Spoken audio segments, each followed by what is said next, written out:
வணக்கம். இன்றைய ஆன்மீக தகவலில் திருக்கடையூர் அமிர்தகடேஸ்வரர் கோயிலை பற்றி தான் நம்ம பார்க்க போகிறோம். இது ஒரு முழு வீடியோவாக நான் போட்டிருக்கேங்க. அமிர்தகடேஸ்வரர் கோயில் சிறப்பு மற்றும் ஸ்தல வரலாறு பற்றி, அதனுடைய கதை, அதனுடைய சிறப்பு எல்லாம் ஃபுல் வீடியோவாக போட்டிருக்கேன். இதில் முக்கோண வடிவத்தில் தெரியுங்க. அதை கிளிக் பண்ணி போய் பார்த்தீங்கன்னா ஃபுல் வீடியோ கிடைக்குங்க. மிகவும் சிறப்பு வாய்ந்த கோவிலுங்க இந்த அமிர்தகடேஸ்வரர் கோயில். அதாவது இந்த கோயில் மாயவரத்துலேருந்து நாகப்பட்டினத்துக்கு போகிற வழியில் 25 கிலோமீட்டர் தூரத்தில் இருக்குங்க. அவசியம் எல்லாரும் போய் இந்த கோவிலில் பகவானை தரிசிக்கணுங்க.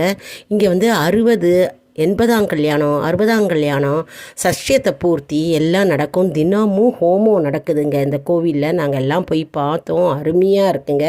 அதான் கால சம்ஹார மூர்த்தி இருக்காருங்க. அதே மாதிரி அமிர்தகடேஸ்வரர், அபிராமி அம்மன் இருக்காங்க.